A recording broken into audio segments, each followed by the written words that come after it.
So we're done saw cutting, and we are on our way to another 24 by 24 Alaskan slab, just like this one. There's the saw cut this way, saw cut that way. All right, see ya. All right, we just arrived on this site. Just have to move a few things for the homeowner to make the garage fit, and get it loaded out in the truck. We got our boards right there for the 24 by 24 Alaskan slab, same one we just did in the last video. It is going to be right here in this area, so we got to move some stuff, load it out, get it out of here.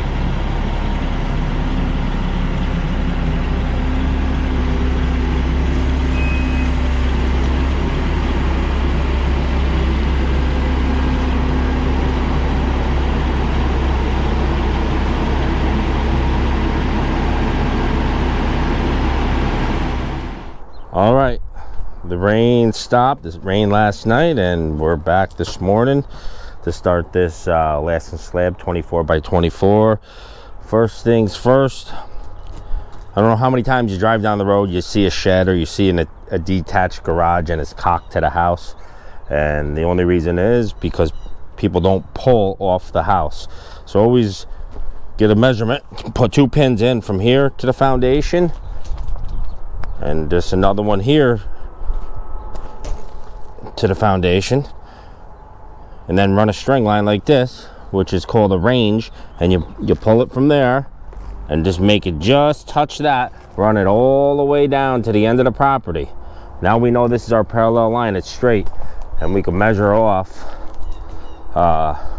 that line just to parallel the garage to the house. So when you're standing from the road, everything looks parallel and it will be dead nuts. So here's going to be our corner, and we will get everything laid out into this area, so stay tuned. All right, this pin right here is going to be the top of our slab. We set the laser to that, and then we got to find a benchmark, which we did over here for the rest of the job, so we know it's just a rock. We got lucky and we put an orange mark on it. So that's set. So that's the top of our,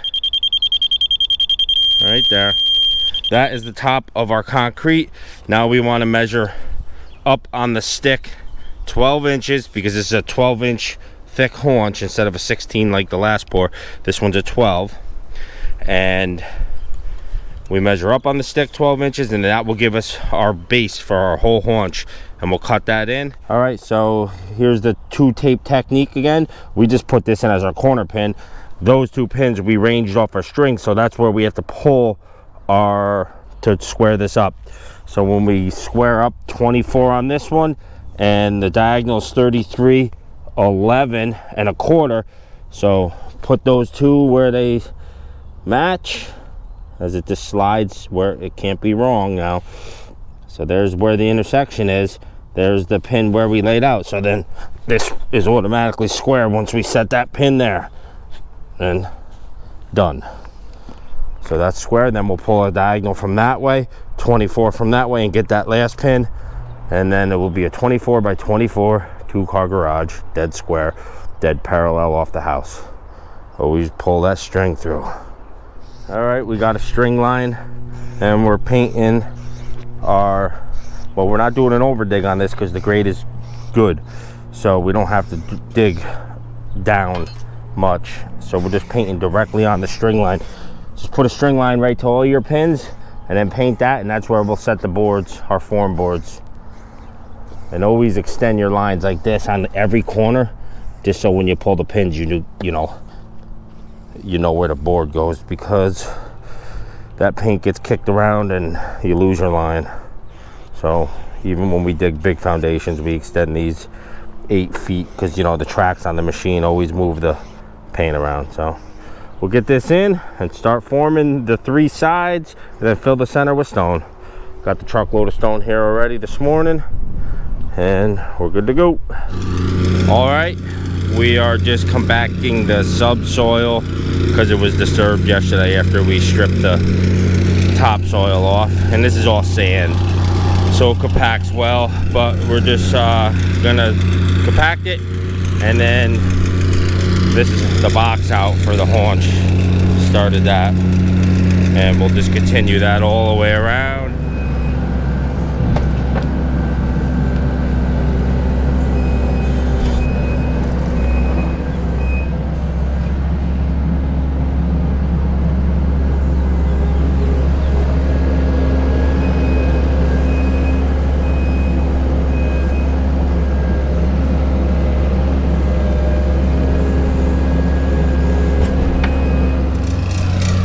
All right, we recompact the center, got the haunch all cut out all the way around, tamped that, and now we will be setting board.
All right, we have the base all compacted, our 45 all on, everything's formed up, whalers put on the side, staked and pinned. Now we just got to dig down another 8 in our haunch, install rebar and wire.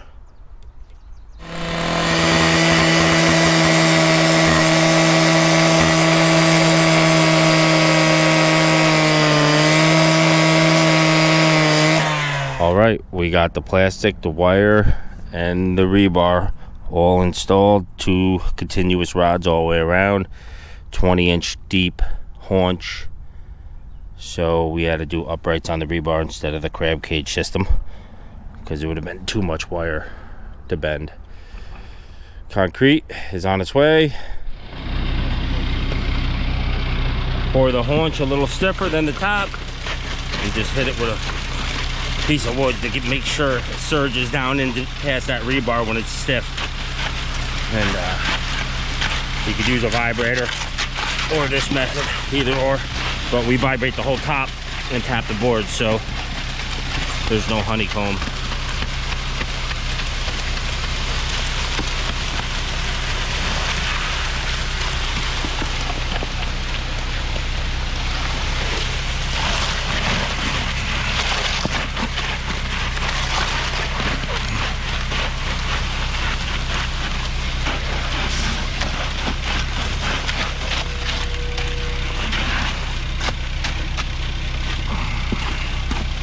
Alright, that will do the haunch. Finish that little spot, and then we'll be pouring the top.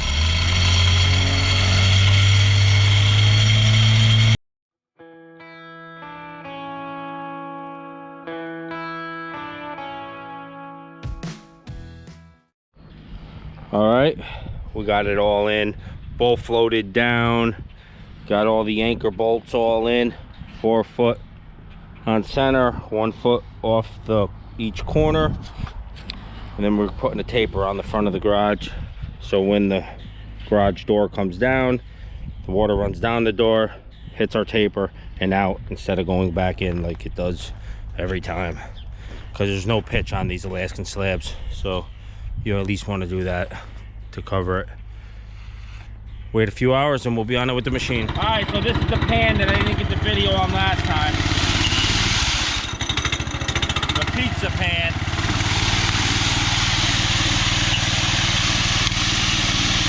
All right, we got one hit on it with the pan. And then here's where the garage door opening is. We just put an edge on it with this chamfered edge.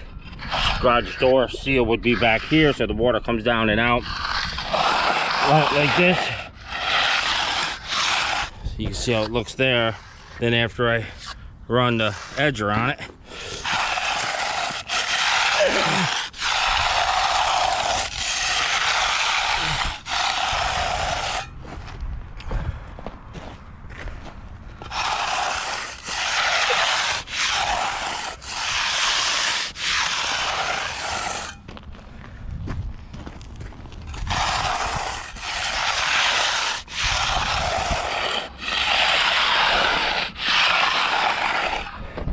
I'm just apply pressure and run it just like the front edge is up and the back end does the finishing. Same thing when you go this way. Then when you lift it like an airplane. Nice and slow out, otherwise it sticks like a suction cup and picks the concrete.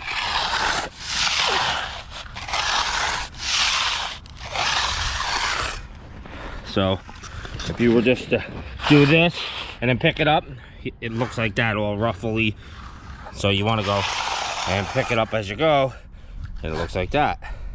Nice and smooth, just like an airplane. And then you take your finishing trowel and you just color it all in, so it all matches like that. And then our finish will be up here with the trowel machine. So you keep doing that every hit, just about until it's done.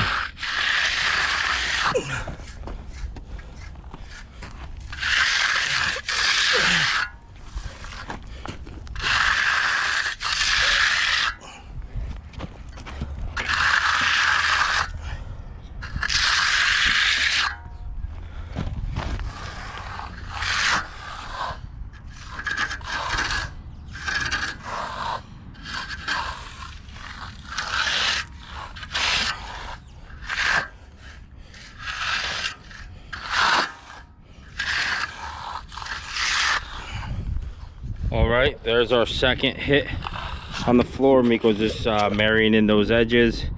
First truck ended about right here, second truck here, so there's two different consistencies. This is basically drying twice as fast as what this is, just because we have a warm day with the wind. More wind dries the top. Like I said, every day is a different technique for finishing concrete with the weather pattern. So will be 2 more hits on this and probably 3 or 4 on this side, but you gotta play it back and forth. The way it goes from hard to soft. You don't want to put a roll in there, and you will. That's why you got to adjust the blades up and down.